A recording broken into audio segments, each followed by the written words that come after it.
આજે આપણે જઈ રહ્યા છે રાલેજ ગામમાં, જ્યાં શ્રી સિકોતર માતાનું મંદિર આવેલું છે. રાલેજ ગામ અમદાવાદથી આશરે 115 કિલોમીટર થાય છે અને ખેડાથી આશરે 73 કિલોમીટર થાય છે. આ મંદિર આશરે 900 વર્ષ પુરાણું છે. અહીં કાર પાર્કિંગ, સ્કૂટર પાર્કિંગની વ્યવસ્થા સારામાં સારી છે. પાર્કિંગ માટે ખૂબ જ વિશાળ જગ્યા છે. અહીં દર્શન રાતના 7:30 વાગ્યા સુધી ચાલુ હોય છે અને રવિવારે રાતના 8 વાગ્યા સુધી દર્શન ચાલુ હોય છે.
સિકોતર માતાજી, હરસિદ્ધ માતાજી ઉજ્જૈન અને પોરબંદરના સાગર કાંઠે આવેલ માતાનું મંદિર.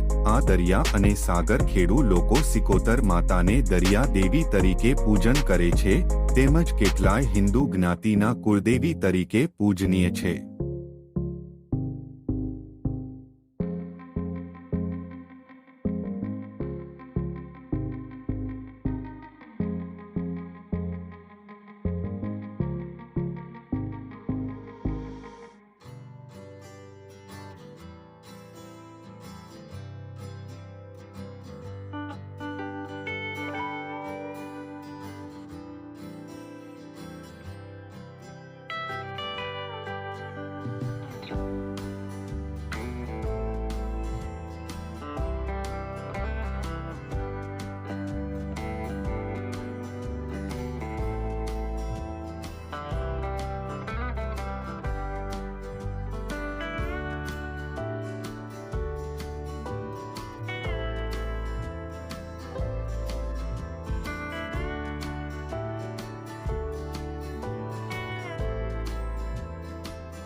આ સિકોતર માતાના મંદિરે ચૌલ ક્રિયા, મુંડન ક્રિયા, નવચંડી યજ્ઞ તેમજ ધાર્મિક પૂજન યજ્ઞ, હવન તેમજ નવપરિણીત દંપતીઓ અહીં છેડાછેડી છોડવા આવે છે, તેમજ અન્ય પારંપરિક કૌટુંબિક ધાર્મિક વિધિ માટે અહીં આવે છે.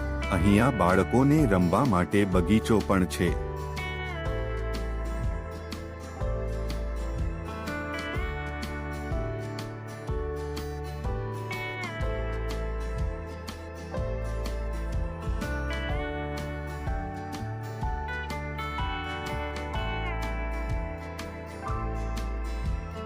આ મંદિરમાં દર મંગળવારે, ગુરુવારે અને રવિવારે સવારે 11 થી 1 પ્રસાદી જમવાનું મળે છે.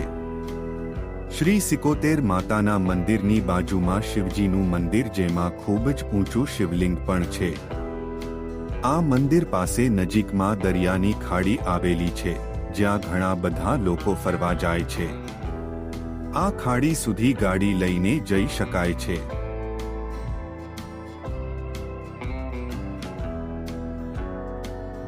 ખંભાત પૌરાણિક સ્તંભ તીર્થ નગરીના સમુદ્ર કિનારે ખંભાતથી 17 કિલોમીટર સમુદ્ર કિનારે સ્થિત રમણીય દર્શનીય મંદિર રાલેજ ગામ પાસે ગુજરાતના ખંભાત નજીક આ મંદિર આવેલું છે. તમે જ્યારે પણ ખંભાત આવો ત્યારે આ મંદિરના દર્શન જરૂરથી કરજો. મારો આ વિડિયો તમને કેવો લાગ્યો તે કોમેન્ટમાં જરૂરથી જણાવજો અને મારી ચેનલને સબસ્ક્રાઇબ, લાઇક અને શેર કરવાનું ભૂલતા નહીં. ફરીથી મળીશું નવા વિડિયો સાથે. જય માતાજી.